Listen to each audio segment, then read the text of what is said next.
نئے سال کی یہ دعا حدیث میں آئی ہے۔ اس حدیث کے راوی حضرت عبداللہ بن حشام رضی اللہ تعالی عنہ ہیں۔ وہ فرماتے ہیں کہ نئے سال یا نئے مہینے کے موقع پر صحابہ کرام یہ دعا پڑھتے تھے۔ اس دعا کو آپ صلی اللہ علیہ وسلم نے پڑھا، پھر آپ صلی اللہ علیہ وسلم سے سیکھ کر صحابہ کرام علیہم الرضوان نے پڑھا۔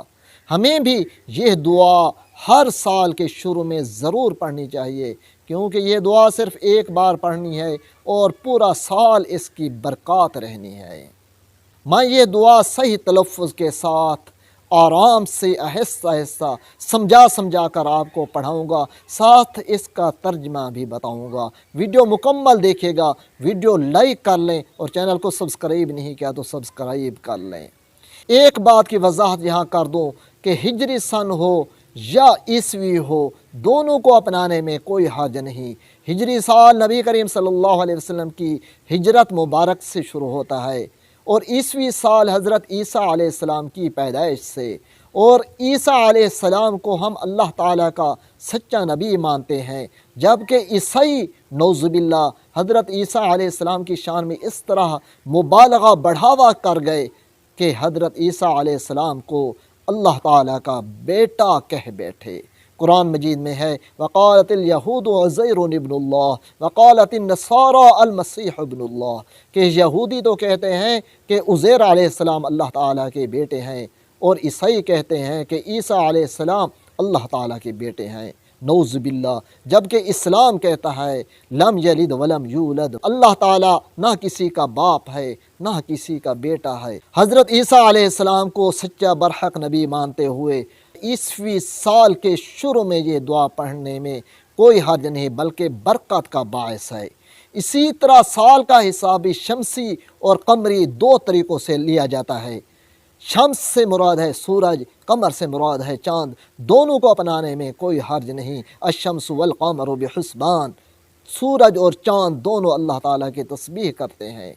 اور ایک چھوٹی سی بات یہ ہے کہ نئے سال کے موقع پر ہیپی نیو ایئر نہیں کہنا چاہیے، بلکہ مبارکباد کہنی چاہیے، کیونکہ نبی کریم صلی اللہ علیہ وسلم کا معمول مبارک تھا کہ آپ ہمیشہ اللہ تعالیٰ سے مبارک یعنی برکت مانگتے تھے اور لوگوں کو برکت کی دعا دیتے تھے۔ مبارکباد کا مطلب ہے کہ اللہ تعالیٰ برکت دے۔ اردو میں کہیں تو مبارکباد، عربی میں کہیں تو بارک اللہ کہہ دیں۔ اب دعا کی طرف چلتے ہیں۔ یہ انسان کی زندگی ایک کتاب کی مانند ہے، روزانہ اس کا ایک ورق الٹ دیا جاتا ہے۔ آگے والے ورقے کم ہو رہے ہیں، پیچھے والے ورقے بڑھ رہے ہیں۔ زندگی ہو رہی ہے مثل برف کم، رفتہ رفتہ دم بدم۔ جو ہی یہ زندگی کی کتاب ختم ہوگی تو پھر آنکھیں بند ہو جائیں گی، پھر کچھ دیر بعد آتے ہوئے اذان جاتے ہوئے نماز، اتنے قلیل وقت میں اتنا بڑا حساب۔ کچھ دیر بعد ہمیں اٹھایا جائے گا، وہ یوم حشر ہوگا۔ پھر قرآن مجید کے مطابق اقرأ کتابک کفی بنفسک اليوم علیک حسیبا، وہی زندگی والی کتاب ہمارے ہاتھ میں پکڑا دی جائے گی اور حکم ہوگا اپنا نام اعمال خود پڑھ اور آج تو خود اپنا حساب کر۔ آج 2025 کے شروع ہوتے ہی ہماری زندگی میں ایک باب کا اضافہ ہو رہا ہے، چند سفید صفحات مل رہے ہیں۔ اللہ تعالی ہمیں ان سفید صفحات میں نیک اعمال درج کرنے کی توفیق عطا فرمائے، اور اس دن ہمیں کامیاب فرمائے جس دن حکم ہوگا اقرأ کتابک کفی بنفسک اليوم علیک حسیبا، آج اپنی کتاب اپنا نام اعمال خود پڑھ اور آج خود اپنا حساب کر۔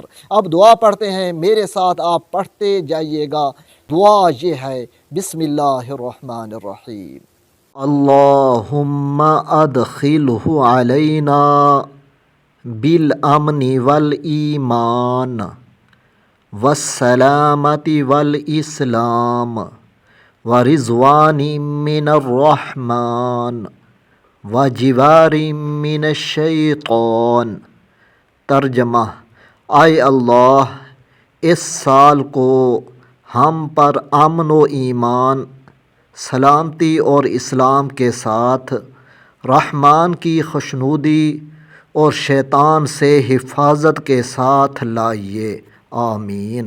کمنٹ کر کے آپ آمین لکھ دیجیے گا، ویڈیو کو لائک لازمی کیجیے گا، شیئر کر کے صدقہ جاریہ بنائیے گا، چینل کو سبسکرائب نہیں کیا تو سبسکرائب کر کے بیل کے نشان کو آل پر سلیکٹ کر کے ٹچ کر دیجیے گا، تاکہ اس طرح کے ویڈیو آئندہ ملتے رہے۔